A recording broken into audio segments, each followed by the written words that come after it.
Olá pessoal, bom, nesse tópico nós vamos falar sobre JPA, Java Persistence API, que é uma API que permite mapear objetos em um banco de dados relacional. Bom, o JPA é uma API que permite que os desenvolvedores Java mapeiem objetos em registros de um banco de dados relacional. Então existem algumas facilidades desse mapeamento que a gente chama de ORM, ou Object Relational Mapping. Isso permite que objetos Java sejam persistidos em um banco de dados relacional. Então, quando a gente desenvolve uma aplicação em Java, a gente usa o paradigma de orientação a objetos. E nesse paradigma a gente trata de classes, atributos, métodos, herança, polimorfismo, composição, são conceitos de orientação a objetos. Esses conceitos não existem no paradigma relacional. No paradigma relacional, nós temos tabelas, colunas, chaves, constraints, índices, normalização. Então, a Java Persistence API, ou JPA, permite mapear objetos em registros de uma tabela de um banco de dados relacional. Bom, existem diferentes implementações do JPA. Todas elas utilizam o JDBC. O JDBC é uma outra API de Java para persistir objetos, não só objetos, mas qualquer tipo de dado em um banco de dados relacional. Então, embora o JPA não use diretamente comandos SQL, a gente precisa do driver JDBC do banco de dados específico. Então, se a gente vai usar um banco de dados MySQL, eu preciso do driver JDBC do MySQL. Se for usar o Postgre, o driver do Postgre, o SQL Server, o driver do SQL Server. E o JPA usa, então, esse driver JDBC para enviar comandos SQL para um banco de dados relacional específico. E existem diversas implementações dessa API do JPA, entre elas o Eclipse Link, o Hibernate e o OpenJPA. Bom, nesse curso nós vamos usar a implementação do Hibernate do JPA. Na verdade, o Hibernate foi que deu origem à API JPA. O JPA é baseado no Hibernate, embora atualmente existam várias outras implementações do JPA. Bom, para usar o Hibernate, a gente precisa adicionar as dependências do Hibernate no arquivo .xml da nossa aplicação. Bom, e como a gente viu, embora o JPA abstraia do desenvolvedor a camada SQL, a gente não precisa usar comandos SQL para fazer as operações no banco de dados, é preciso ter o driver JDBC do banco de dados específico. Também, nesse caso, é necessário ter no arquivo .xml a dependência do driver JDBC do banco de dados utilizado. Bom, então a ideia do JPA é nunca manipular o banco de dados diretamente. O JPA possui classes e métodos que permitem realizar as operações básicas em um banco de dados sem escrever nenhuma linha de código SQL.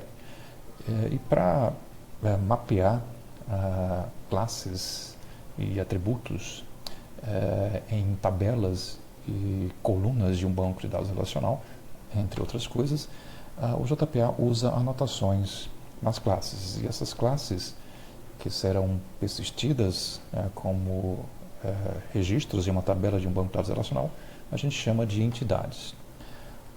Bom, então, uma entidade é tipicamente uma classe que será representada por uma tabela em um banco de dados relacional.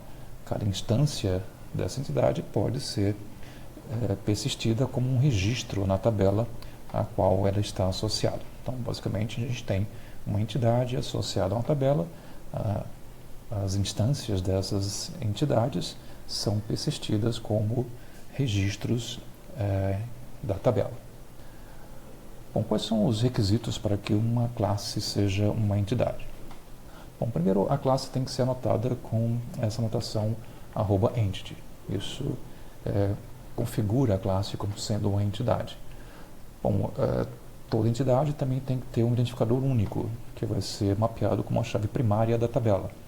Então, eu tenho que ter um atributo marcado com essa anotação @id. Normalmente, esse atributo é um atributo do tipo long do Java. Bom, depois eu tenho algumas características de um Java Bean normal. A classe tem que ter um construtor padrão, um construtor sem argumentos. ela deve implementar a interface serializable, então obrigatoriamente a classe deve implementar essa interface serializable, e os atributos da classe não devem ser públicos, ou seja, são atributos privados e acessíveis através dos métodos gets e setters. Então é basicamente um Java Bean anotado com @entity, com um atributo que será mapeado como a chave primária de uma tabela. Então esse atributo tem que ser anotado como @id, e a classe tem que implementar a interface serializable. Esses são os requisitos mínimos para que uma classe seja uma entidade do JPA. Bom, existem algumas outras anotações que a gente pode aplicar sobre a classe. Uma delas é o generated value. É uma anotação opcional, mas que é bastante utilizada para indicar que a chave primária deve ser gerada pelo banco de dados. Então, normalmente, a chave primária das tabelas são geradas automaticamente de forma sequencial pela própria entidade. Então, para configurar a chave primária da entidade como sendo uma chave gerada automaticamente pelo sistema gerenciador de banco de dados, a gente usa essa notação generated value sobre o atributo que será mapeado como uma chave primária, o mesmo atributo que foi anotado como @id. Bom, no banco de dados MySQL, a estratégia para a geração dessa chave chama-se identity. Então, o generated value tem um elemento chamado strategy, que indica qual é a estratégia de geração dessa chave primária, e a classe generation type tem um atributo chamado identity, que identifica que a chave será gerada automaticamente de forma sequencial pelo banco de dados.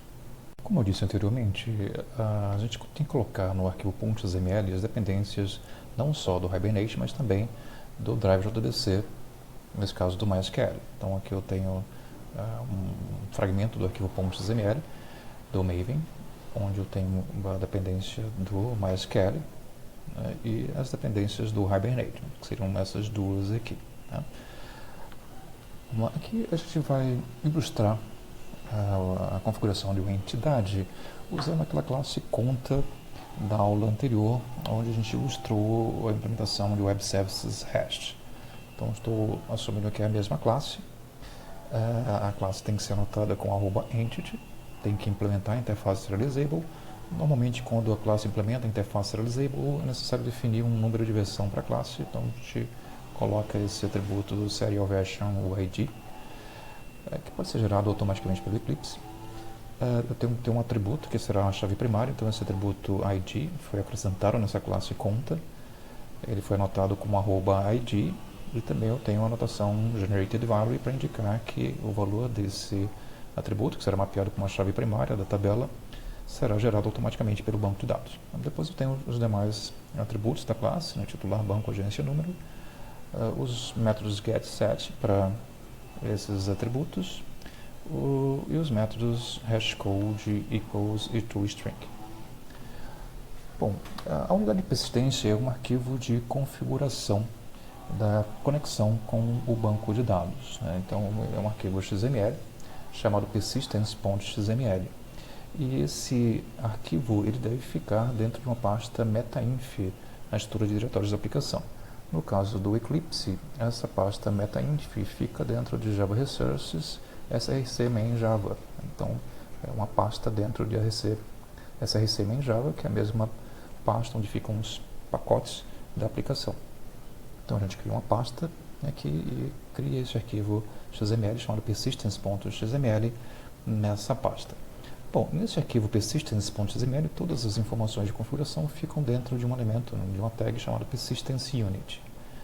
Então, a tag persistence_unit tem um atributo importante chamado name, que nesse caso aqui tem o valor finanças PU. É através desse atributo name, né, do valor desse atributo name, que a gente faz referência a esse arquivo persistence.xml. Na verdade, eu posso ter mais de um arquivo, mais de uma persistence unit, mais de uma unidade de persistência configurada. Eu posso ter, por exemplo, tabelas em bancos de dados diferentes numa aplicação. Então, eu teria um persistence unit para cada um desses bancos de dados. Então, esse atributo finanças PU seria o nome dessa unidade de persistência, e esse nome vai ser usado para referenciar esse arquivo futuramente através de uma classe em Java. Bom, esse atributo transaction type indica como as transações serão realizadas no banco de dados. O valor resource local indica que as transações serão realizadas para o próprio sistema gerenciador de banco de dados. Existe uma outra API no Java chamada JTA, de Java Transaction API, que permite realizar essas transações usando essa API. Nesse caso, a gente vai usar as transações do próprio banco de dados. Bom, das tags filhas desse Persistence Unit é a tag Provider. A tag Provider indica qual é a implementação do JPA que nós estaremos utilizando. Então, o Hibernate JPA Hibernate Persistence Provider indica que o provedor da implementação do JPA será o Hibernate. Bom, essa tag Class indica quais são as classes que são entidades na nossa aplicação. Então, para cada entidade, a gente teria que colocá-la em uma tag Class desse arquivo persistence.xml. A gente vai ver futuramente que isso aqui pode ser omitido. Existe uma outra anotação, aliás, uma outra tag que permite considerar todas as classes que já foram mapeadas como entidades, que elas sejam automaticamente persistidas no banco de dados. Bom, essa tag Properties contém algumas propriedades do JDBC e também do Hibernate. A primeira parte aqui são propriedades do JDBC. Então tem uma propriedade que é a URL de conexão com o banco de dados. Então, nesse caso, eu estou supondo que eu tenho um banco de dados chamado Finanças, rodando no banco de dados MySQL na minha máquina local. Então, aqui esse valor JDBC indica que vai ser a conexão via JDBC, MySQL é o sistema gerenciador de banco de dados, aqui é o URL do serviço, do sistema gerenciador de banco de dados, o banco de dados que a gente está executando, e aqui apenas um parâmetro da conexão para tratar de conversão de datas e horários. Bom, uma outra propriedade é o driver JDBC, que a gente está utilizando. Esse valor com o MySQL JDBC Driver indica que é o driver JDBC do MySQL. E aí a gente tem o usuário e a senha do banco de dados. Aqui eu estou considerando que o usuário e senha são root. Então o valor do atributo que identifica o usuário é root e a senha também. Se vocês têm usuários e senhas diferentes, vocês têm que modificar essas informações. Bom, essas outras propriedades são propriedades do Hibernate. Esse Hibernate Dialect indica qual é a sintaxe que a gente vai usar, o dialeto que a gente vai usar para enviar os comandos SQL para o banco. Esse MySQL 5 e MongoDB Dialect indica que a gente está usando o MySQL 5. Essa outra propriedade, Hibernate Show SQL, é uma propriedade booleana. Se o seu valor for verdadeiro, significa que os comandos SQL que são gerados pelo Hibernate, nesse caso pelo JPA, eles vão ser ecoados no console do servidor, nesse caso o Tomcat. E essa outra propriedade, Hibernate Format SQL, também é um valor, um atributo booleano. Ele indica que os comandos SQL vão ser formatados. Bom, essa última propriedade aqui, JavaX Persistence Schema Generation Database Action, o atributo value, se for igual ao create, indica que as tabelas desse banco de dados finanças serão criadas a partir das entidades da aplicação. Bom, existem outros valores para essa propriedade. Aqui tem um link para esses valores.